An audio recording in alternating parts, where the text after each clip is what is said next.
Hello dear friends, today we are going to discuss certain topics in solar and wind energy system, that is solar concentric collectors. What are solar collectors actually? The solar energy collectors means they will be observing the incoming solar radiation and they'll be converting it to heat energy, and this heat will be transferred to a fluid. Okay, this fluid will be flowing through this collector.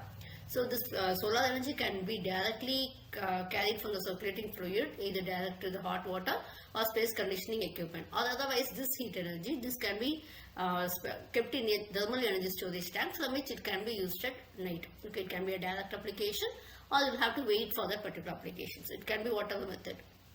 So solar collectors, we have it as low, medium or high temperature collectors. So low temperature collectors are non-intensive requirements, medium for heating water or air, and high temperature is for mirrors and lenses for fulfilling up to 400 degrees centigrade. Okay, you can see the low temperature is below 150 and 150 400 is medium temperature heat, and also we have this high temperature is greater than 400 degrees.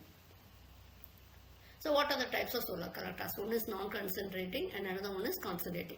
So in this type of non-concentrating collectors, what happens is the collector area will be the same as observer area. Okay, the solar panel will be observing the light, and this are generally used for only low and medium temperatures. When you take it as a concentrating collectors, this interceptor that is observing, that will be more when the surface which is intercepting will be more when compared with the other surface. Okay, observer area will be less when compared with the interceptor area. So the concentrating collectors are used for high temperature requirements. Okay. So non-concentrating technology, these are, as I already told, solar water heating actually the perfect example of non-concentrating. So we do have two models. One is flat plate collectors and another one is evacuated types of collectors. So first one is flat plate collector. So what it is actually, this flat plate collector will have a thin metal box. Okay, it will have, the sides will be insulated, and you will have a glass or a plastic cover, that we call it as a glazing, and you will have a dark color observer. So the glazing will be allowing the most of the solar energy into the box, and it will be preventing the escape of the heat which has got into the flat plate collector. So this observer plate will be painted with a selective dark color coating. So what happens actually, it will be observing maximum amount of heat energy of the solar radiations. Okay, there will be, you will have many tubes will be there, and the water will be flowing through these tubes, and this heat will be exchanged. Okay, so this water, when it is flowing through these tubes, it will absorb the heat which is being observed by the observer plate, and it will be, this heated water will be gathered in a large collector pipe, and it will be transported into the hot water system. You can see this simple diagram. Next one is evacuated tube collector. So these evacuated tube collectors are more modern. Okay, the heat loss is reduced by eliminating conduction and convection. We will have always losses. So what happens is this can heat water to a much high temperature also. Instead of an observer plate, what happens? Water is pumped through the observer tubes. Okay, and directly it is pumped through the observer tubes, and what happens? It will be gaining heat before it is going onto the collector pipe. So next one is both models we saw is non-concentrating, and now we are going to see the concentrating collector. A concentrating collector is actually a device to collect the solar energy with the high intensity of solar energy, energy observing surface. Okay, it's a special form, and what happens actually, here the receiving area of solar radiation will be several times more greater than the observer area. So what happens, this efficiency will be very high. And so we need certain to concentrate our sun rays on our observer surface, we require certain components like mirrors and lens. So the temperature of working fluid can be raised only up to 500 degrees centigrade. So this is actually, you can see this is an observer, and in insulators also will have a cover, and so they will have a reflector over there. So the types of concentrating solar collectors, primarily we do have it as four. So one is parabolic trough, power tower, parabolic dish, and also the fractional collector. Actually this parabolic will have here, depend upon the types of collectors shape also we can do this.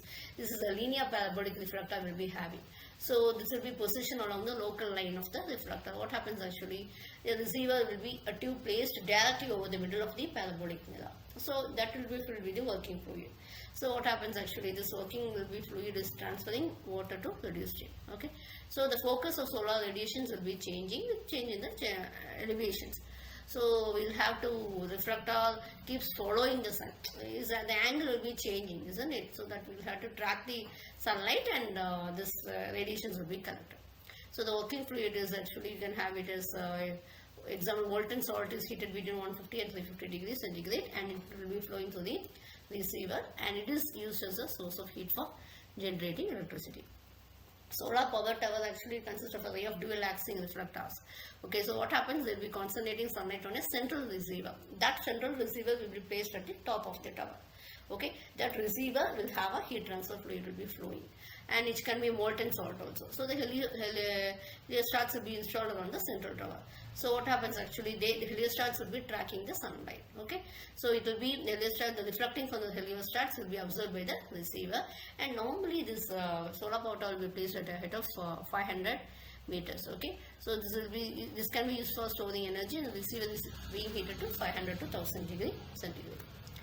And next what we have is Fresnel reflectors. Okay, this is a flat, we have a many thin flat metal strips etc. So what happens actually, they will be useful for concentrating sunlight, and these flat mirrors will be accommodating more reflective surface in the same amount of space. When you compare with a parabolic reflector, they capture more light. Okay, then they can be used in different sizes also. This is the lowest output, but actually parabolic dish collector, it is a standalone. It has a dish shielding, has a standalone parabolic reflector. So here also it will be concentrating light on a receiver, which will be placed on the focal point of the reflector. So the working fluid will be, the temperature will be 250 to 700 degree, and then that it can be used for running a Stirling engine. Okay, so this provides a high level of solar to electric efficiency, 31 to 32. Okay, thank you.